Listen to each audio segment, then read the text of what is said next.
r// scary stories.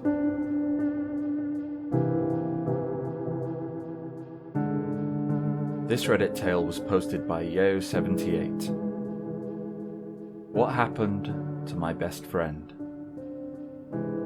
When I was 9, I became friends with a girl named Angela. We met towards the end of summer vacation. That was when her family moved into a house on my street. Despite the fact that I was a boy and she was a girl, we soon became best friends. Angela was really into dancing.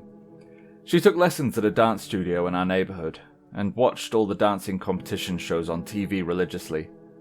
Every time they aired a new episode, it would be all she wants to talk about. And being a good friend, I always lent an ear. About 3 months into our friendship, it occurred to me that despite all the constant dance talk, I'd never actually seen her dance. One Saturday, while I was out riding my bike, I decided to swing by the dance studio to see her in action. She always attended a class on Saturday mornings, so I pedaled on over and went inside. She spotted me as I walked in and waved. I waved back, but when some of the other girls turned and gave me a weird look, I quickly stopped and took a seat in the visitors area. From there, I watched the last half hour of the class, and man, was she good. Well, for a 9-year-old anyway. Being a guy, I didn't really know much about dancing beyond what I'd learned from hanging out with Angela, but I could tell she'd put in a lot of practice.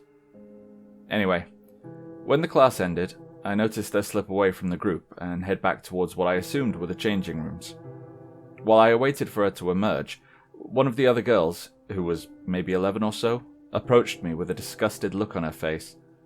She demanded to know why I'd been watching them like some pervert. I was taken aback and quickly explained that I just wanted to see my friend Angela dance, since she's always talking about it. Now this girl looked in confusion, in addition to disgusted. She told me none of the girls in this class were named Angela. I thought this girl was being dense, and told her that there was an Angela in this class, that I'd seen her dance, and that she was getting changed as we speak. By this time, some of the other girls had overheard our conversation and were coming over. They also said there was no Angela in the class and wanted to know why I was here. Assuming they were messing with me, I decided to just wait outside for Angela, but she never did appear. Eventually I made my way home. During the whole ride back, I felt really confused about everything that had happened. Why were those girls insisting there was no Angela? And where did Angela go? Did she slip out a back exit? Possibly to avoid having to admit that she knew me or something? Was she embarrassed about being friends with a boy? These questions were still ping-ponging around inside my head as I rode up the driveway of my house and parked my bike in the garage. I told my mum about what had happened. Nothing could have prepared me for her reaction. She asked me who Angela was. Oh God, I thought. Is my mum in on this prank or whatever this is? I told her she knew perfectly well who Angela was, that she'd only been my best friend since the last half of summer break. At this, a genuinely concerned look overtook my mother's face. She insisted that there were no other kids my age on our street, let alone one named Angela. Not believing what I was hearing, I immediately went over to her house. Only, there was no one there. There was a for sale sign out front, and when I peeled through the windows, it was obvious that the house had been unoccupied for some time. To this day, I don't know what to make of this experience. I'm certain I didn't invent this girl. She wasn't an imaginary friend. We'd arm wrestled once, so I know she was as tangible as the computer I'm typing this on right now. I'd also been over her house plenty of times. Her parents, her pets, the furniture, it was all as real as anything could ever be. So where did it all go? And why does no one else remember any of it? I didn't have any answers then, and I don't now. And I still feel every bit as freaked out thinking about this as I did when I was peering through those windows into an empty house. This Reddit tale was posted by an unknown user. The Man in My Room. When I was little, my dad used to sing My Bonnie to me every night before bed. Since my name is Bonnie, I always thought that was our personal song. He died when I was 10. I'm 17 now, but I still remember him. I get teary-eyed when I hear that song. Last night, I had a dream that I saw my dad again. He looked like an old man. His eyes were sunken in, and he was pale as a sheet. He was just looking down at me and smiled. "Look how big you've grown," he said. His voice was coarse and strained. "I miss you," I replied, with my eyes going misty. "I know," he said. He started to sing that damn song. I thought my heart was going to burst. "My Bonnie lies over the ocean. My Bonnie lies over the sea. My Bonnie lies over the ocean." I woke up before he could finish. I wiped my eyes with my blanket and tried to get back to sleep, but I couldn't. My bedroom door creaked open. I thought it was my cat, but I noticed a bony hand hold the door open so it wouldn't make a noise. A man with sunken, beady eyes walked in. He was covered in dirt and he was missing his lips, having his teeth and gums exposed. He had several small holes in his chest and head with dried blood on his shirt. Every time he walked, a layer of dirt fell off. He kind of shuffled towards the bed. I couldn't move because I was paralyzed with fear.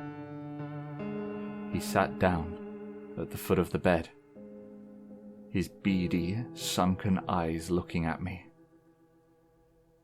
Now that I think about it, this thing looks familiar, like I saw it before. My suspicion was correct, because what it said next shook me to my core.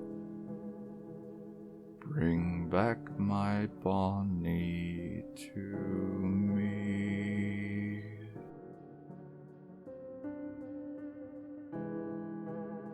This Reddit tale was posted by Bernd Schmidt. It's not Grandma's ghost. It's something else. After my grandma had died, I began staying weekends with my grandpa in his new apartment to help him cope with the loneliness. I slept on the pull-out bed from the living room couch. One night, I shut off the TV and began to doze off. There was a wooden clock on the mantel, and the ticking against the backdrop of silence never failed to lull me to sleep. As I was falling asleep, I heard a noise coming from the kitchen, a sound that has always disturbed me since childhood. It was the sound of shuffling. I had a somnambulant cousin who used to sleepwalk when she'd stay over. One night I found her standing in the bathroom closet in the middle of the night, and ever since I've had nightmares about it. The footsteps halted once they reached the dining room carpet. This scared me even more. I couldn't move. Gripping the covers so tightly I could feel the sweat forming on my palms. The footsteps ceased, but something truly horrific followed. The sound of gliding across the carpet. I threw the covers over my head and pulled the pillow down around my ears, but I still heard it. Like movers were pushing a heavy dresser through the living room. I shuddered at the thought while my heart began to race. This is when it happened. The end of the couch where my feet rested slumped down with the weight of someone sitting, and whomever it was, they were pressing down on my covers, now wrapped snugly around my legs. I tried kicking and thrashing, but it wouldn't move. Finally, I shouted out, "Grandma, I know you're here, but please leave me alone." It only worsened. I could feel this person now climbing up onto the sofa like I was about to be straddled. And this is when I thrust myself off the couch and ran to the hallway, throwing on all the lights, but nobody was there. I left everything the way it was, flicked off the lights, and got into bed with my grandpa. he didn't even wake up. That night, I had harrowing nightmares. At one point, I woke up drenched in sweat after dreaming that I'd been eating malworms and maggots out of a bag of chips. I could literally taste them in my mouth after waking. I was too scared to go to the bathroom and gargle Listerine. The next morning, Grandpap asked me why I was in his bed. I told him everything, and he just stared at the floor in silence. I brought up the possibility of it being Grandma, that maybe she was just checking on me, and maybe I'd blown it out of proportion. I trembled at the assuredness in his response. He said, "Grandma died at Forbes Hospital." My heart starts to pound in this moment. So it couldn't have been her. I didn't ask you or your brother to stay here because I'm lonely or sad. I ask you to come here because of that. I ask him once again, "Are you sure it's not Grandma?" His response terrifies me still to this day. He said, "No, it isn't. Whatever it is, it tells me it hates me and wants me to die." Grandpap died a year later. My mum took pity on him and moved him into our house not long after this occurrence. When he moved in with us, his mind began to deteriorate from Alzheimer's, and at night he'd wander up and down the halls. Sometimes I'd hear him shuffling around. Other times I'd swear I heard gliding, but never chose to look. During this time, I'd often find my dog hiding under my bed. I wondered if he had brought it along with him, and even worse, if it took him when he died. I don't believe this was human.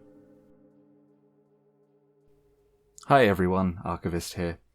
I hope you enjoyed this collection of small, scary stories that I found on Reddit. If you did like this kind of compilation type thing, do let me know in the comments, and remember to follow the channel so that you don't miss out on any more creepy stories. Sleep well.